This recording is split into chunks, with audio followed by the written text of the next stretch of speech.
दोस्तों, उत्तर प्रदेश के भारतीय जनता पार्टी के दफ्तर में प्रदेश कार्य समिति की बैठक चल रही है। यह आखिरी बैठक है कि लोकसभा चुनाव में हार का ठीकरा किस पर फोड़ा जाए।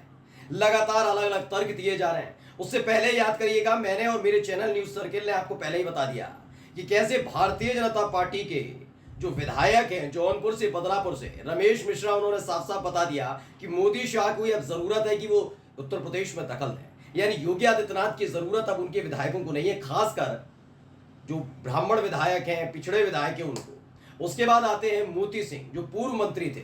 उन्होंने बता दिया कि इससे बड़ा भ्रष्टाचार का खुला खेल उन्होंने अपने राजनीतिक करियर में कभी नहीं देखा जितना इस वक्त उत्तर प्रदेश में चल रहा है। यानी सबके निशाने पर योगी आदित्यनाथ है। लेकिन एक तरफ कार्य समिति की बैठक चल रही थी, तो वहीं दूसरी तरफ एनडीए की सहयोगी यानी कि बीजेपी की सहयोगी अनुप्रिया पटेल ने एक और बड़ा धमाका कर दिया। एक ऐसा धमाका कर दिया है जिसने पूरी बीजेपी को हिलाकर रख दिया है। अब ये फैसला लेने पर बीजेपी मजबूर हो गई है कि क्या वाकई योगी आदित्यनाथ को हटा देना चाहिए, क्योंकि ताबड़तोड़ 4 जून के बाद एक नहीं, दो नहीं, कई ऐसे मामले सामने बीजेपी के नेताओं और सहयोगी दलों के नेताओं की तरफ से रखे गए हैं, जिसने पूरी तरह से योगी आदित्यनाथ की कार्यशैली को सवालों की कटघरे में लाकर खड़ा कर दिया है। नमस्कार, मैं हूं प्रज्वल गौतम और आप देख रहे हैं न्यूज सर्किल।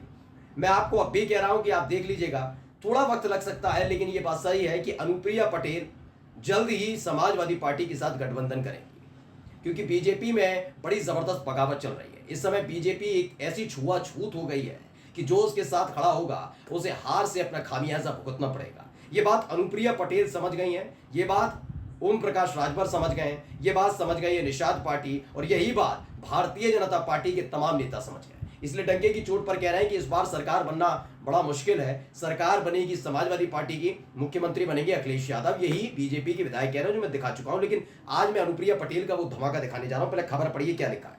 केंद्रीय मंत्री अनुप्रिया पटेल ने सीएम योगी को लिखा पत्र, अस्थायी टोल प्लाजा को हटाने की मांग की गई। ये लेटर लिखा गया, इसमें क्या बताया गया है मैं थोड़ा बता देता हूं।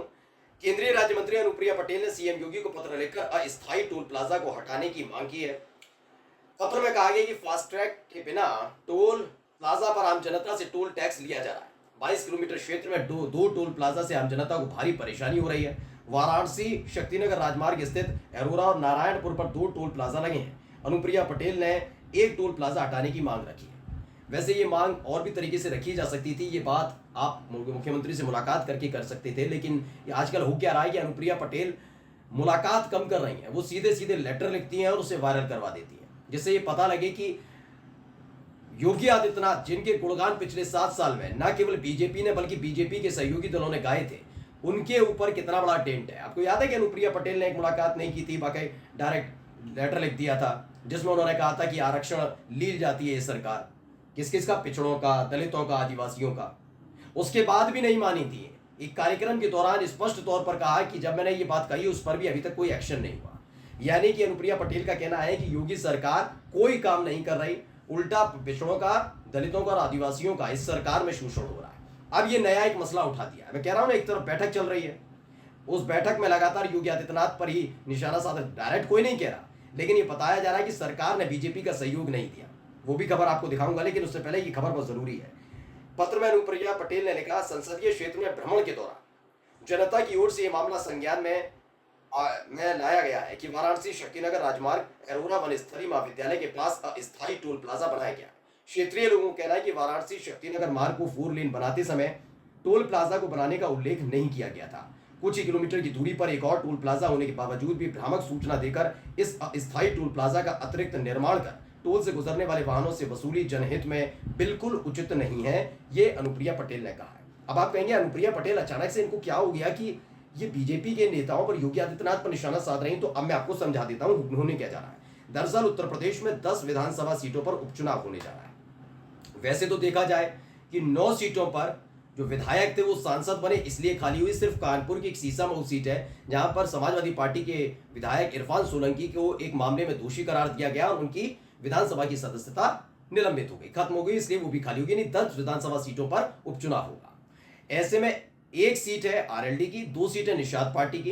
इन दोनों के विधायकों को, इन दोनों के प्रत्याशियों को खड़ा करना चाहिए था। 3 प्रत्याशी इनके खड़े होने चाहिए। तो 7 सीटों पर अगर नैतिकता के आधार पर देखा जाए बीजेपी को चुनाव लड़ना चाहिए था। लेकिन योगी आदित्यनाथ ने अब सीधे सीधे झंडा गाड़ दिया, बुलंद कर दिया कि हम किसी की नहीं सुनेंगे, 10 की 10 सीटों पर हम चुनाव लड़ेंगे, किसी को नहीं देंगे सीट, जिसमें से एक सीट आती है मिर्जापुर की मजबा सीट।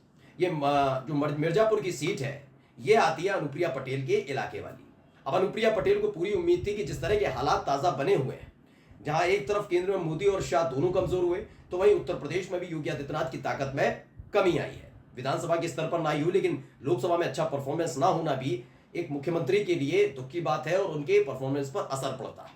उसी आधार पर उनको पूरी उम्मीद थी कि आरएलडी को आरएलडी की सीट मिल जाएगी, वहां से उनका प्रत्याशी होगा। निषाद पार्टी के 2 विधायक इधर उधर हुए तो उसके बाद उनको मिल जाएगी सीट 2।